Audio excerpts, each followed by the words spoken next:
السلام علیکم۔ ایک غیر مسلم کا سوال ہے کہ رمضان کہاں آتا ہے؟ نظام کائنات میں کوئی تبدیلی نظر نہیں آتی۔ سورج چاند اپنی ترتیب سے آتے اور جاتے ہیں، بادل، بارش، ہوائیں سب کچھ باقی مہینوں جیسا ہے، تو پھر فرق کہاں ہے؟ ناظرین، حقیقت یہ ہے کہ رمضان المبارک افلاک میں تبدیلی کا نام ہے ہی نہیں۔ رمضان المبارک دراصل ایک مومن کے دل میں انقلاب کا نام ہے، اس کے ڈیلی پلانر میں تبدیلی کا نام ہے۔ مومن خیر کے بڑے بڑے ارادے کرتا ہے، اس کی نیت اور سوچ بدلتی ہے، اس کا عمل بہتر ہوتا ہے، معاشرے پر مثبت اثرات نظر آتے ہیں۔ اور یہی فرق ہے کافر اور مومن کا، کہ کافر کے لیے رمضان اور شوال ایک جیسے ہیں، جبکہ مومن کے لیے صرف رمضان نہیں بلکہ یہ رمضان المبارک ہوتا ہے، بہت خاص اور بہت مختلف۔ ناظرین، رسول اللہ صلی اللہ علیہ وسلم کے فرمان کے مطابق اس ماہ مقدس میں جنت کے دروازے کھول دیے جاتے ہیں، جہنم کے دروازے بند کر دیے جاتے ہیں، اور رحمت عام کر دی جاتی ہے، نیکی کئی گنا بڑھا دی جاتی ہے، شیطان جکڑ دیے جاتے ہیں، مغفرت کا اعلان عام کیا جاتا ہے۔ تو بہت بڑی محرومی ہے اس ایمان کے دعوے دار کے لیے کہ یہ ماہ مبارک آئے، گزر جائے اور وہ نادان اس کی برکتوں سے فیض یاب نہ ہو سکے۔ بھلے لوگ رمضان المبارک کے آغاز میں کسی بھی اہم کام کی طرح اسے پلان کیا کرتے ہیں، قرآن مجید پڑھنے کے اوقات مرتب کرتے ہیں، ناجائز مراسم ترک کرتے ہیں، اپنے گناہوں سے توبہ کرنے کو باقاعدہ پلان کرتے ہیں، نیکی میں آگے بڑھنے کا فیصلہ کرتے ہیں۔ اب آپ سے سوال ہے کہ اس ماہ مقدس میں آپ نے کیا پلان کیا ہے؟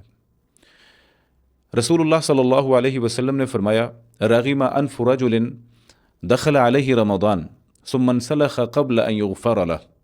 سنن ترمذی کی اس روایت میں نبی علیہ السلام فرماتے ہیں کہ اس شخص کی ناک خاک آلود ہو جائے جسے رمضان نصیب ہوا اور وہ اپنے جرائم سے توبہ کر کے ایک اچھا انسان نہیں بن گیا۔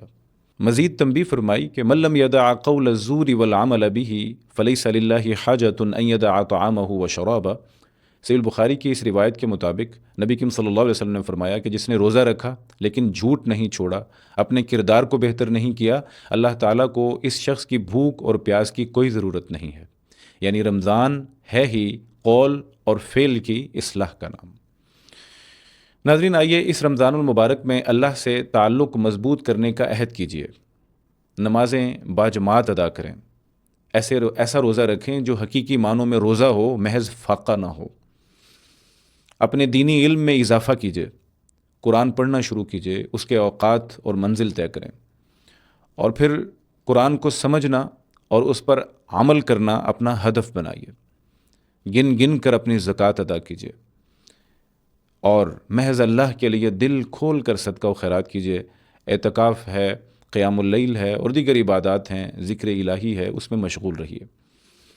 اور اگر آپ نوجوان ہیں، جنزی الفا سے ہیں، تو خاص طور پر میں آپ سے مخاطب ہوں، ایک مہینے کے لیے اپنی خواہش، اپنی اسکرین ٹائم اور انسٹنٹ گریٹیفیکیشن کو کنٹرول کر لیں، آپ کا دماغ ڈسپلنڈ ہونا شروع ہو جائے گا، اور آپ یہ جانتے ہیں کہ یہ ہائی پرفارمنس موڈ ہوتا ہے۔ نوجوانوں، آپ رمضان المبارک کو سیلف کنٹرول کا 30 دن کا چیلنج بنا لیں، پھر دیکھیں کہ آپ کا فوکس اور ایموشنل اسٹیبلٹی کیسے اپ گریڈ ہوتی ہے۔ اگر آپ رمضان میں اپنی خواہش پر قابو پانا سیکھ جائیں تو زندگی کے کسی بھی میدان میں خود کو روک اور موڑ سکتے ہیں، اور یہ انسان کی سب سے بڑی طاقت ہوتی ہے۔ ناظرین، اپنے آپ کو ایک مرتبہ اس ماہ مقدس کے حوالے کر دیں، یہ مہینہ آپ کو بدل کر رکھ دے گا۔ جی ہاں، اپنے خالق کے بنائے ہوئے اس 30 روزہ پلانر پر اپنے آپ کو منتقل کر کے دیکھیے، آپ کی زندگی میں انقلاب بپا ہو جائے گا۔ وما علینا الا البلاغ۔